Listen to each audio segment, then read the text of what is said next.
It was just another day of Parliament, the sort of day South Africans had watched 1,000 times already. Questions to the President, points of order, scripted talking points, it was meant to be mundane. But in minutes, the atmosphere changed. A hush came over the chamber that was thick, near stranglehold. And then the shock. Democratic Alliance leader John Steenhuisen stood up with a folder clutched in his hand, fat, stamped confidential. He did not stand up to play to the cameras. He did not stand up to pose. His voice was heavy, full of thought as he addressed across the floor to President Cyril Ramaphosa. Mr. President, he started, South Africans are entitled to know why tens of millions of rands are parked in foreign accounts bearing your name, unexplained, unregulated, and undisclosed. The room exploded before he had completed the sentence. Gasps, screams, the slapping of fists on desks, it was chaos. Social media exploded in a matter of seconds. Minutes later, videos of Steenhuisen's allegation were going viral using hashtags such as #Ramaphosa Hidden Wealth and #Steenhuisen Bombshell. But then came the reaction that transformed shock into outrage. Steenhuisen started reading from the leaked documents. They were not rumors or anonymous allegations. These were line-itemized finance documents. The records claimed that money in excess of $150 million had passed through shell companies said to be connected to the president. Some were based in Mauritius, some in Dubai, still more in Hong Kong. The funds were transacted under elaborate webs of ownership with unknown partners and quiet trusts concealing the beneficiaries. Each word he read out fell like a hammer blow. Every page revealed another layer of deception. ANC MPs erupted in outrage. Ministers jumped to their feet calling for withdrawal. Point of order, they cried. Withdraw these falsehoods. Some labeled Steenhuisen as having pulled off a political stunt, but he held firm, voice unwavering against the tempest. You deny failures, Mr. President. You deny accountability. But how do you deny millions hidden from your own people? This is not about enemies. It is about truth. You sit here as a servant of the Republic. Prove to the people that you are not enriching yourself in the shadows. The chamber was in disarray. The speaker's gavel banged repeatedly, smothered by tangled voices. Some of the ANC members stormed out in protest. Others remained seated in shocked silence, too stunned to defend what they had just witnessed. Neutral MPs hushed each other nervously, their faces expressing unease. By the time Steenhuisen concluded, Parliament was in complete chaos. But harm was already inflicted. The accusations had been uttered in the open, live on television to millions of people. There was no taking it back. Beyond Parliament, the flames spread at record speed. News organizations rushed to authenticate the documents. Talk radio phone lines clogged as outraged South Africans phoned in seeking explanations. On TikTok and Twitter, clips of Steenhuisen's address accumulated millions of views within hours. Most regular citizens vented fury. We are hungry while they stash cash in Dubai, tweeted one woman.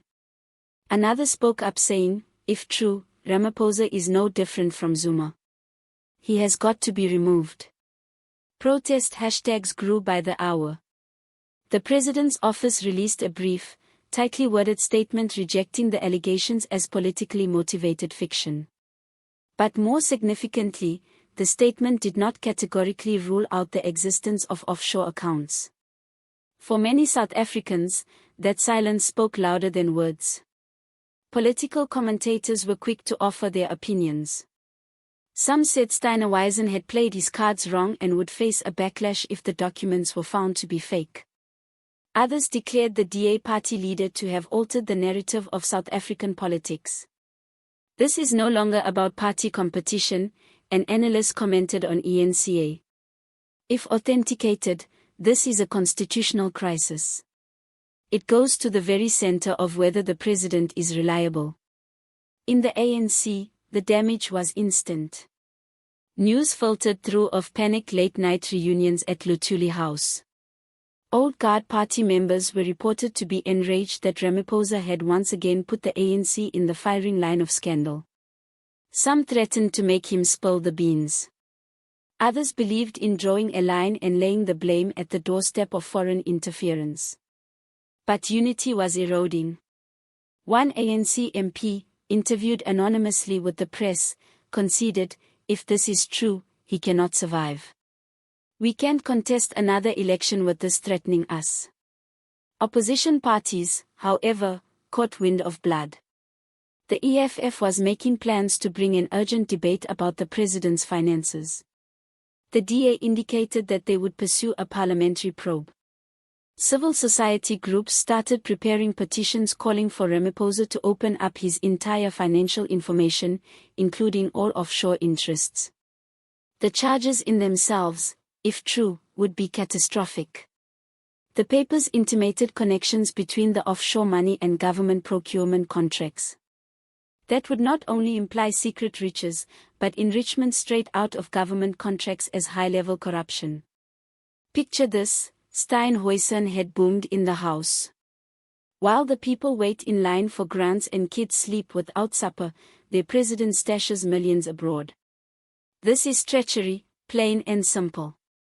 Even if there were no overt charges of corruption, the very existence of unreported offshore accounts would be a violation of presidential asset disclosure regulations. That alone might be sufficient grounds for impeachment. To ordinary South Africans, though, the politics had been less important than the outrage. In townships, in suburbs, in villages, there was the same response: betrayal. Those who had once viewed Ramaphosa as a reformer following the Zuma era now doubted everything. "He promised us a new dawn," rued one Soweto resident who spoke to SABC. But what dawn is this when the light shines only on his secret millions? The world was observing as well. International media reported on the story, casting it as the possible downfall of Ramaphosa's presidency. Experts cautioned that investor confidence would plummet if South Africa's leader was caught up in scandal. The rand fell modestly as markets responded nervously. Within the ANC, possibilities started going around. There was a camp that urged Ramaphosa to hold an emergency press briefing, reveal his books, and attempt to lay the issue to rest.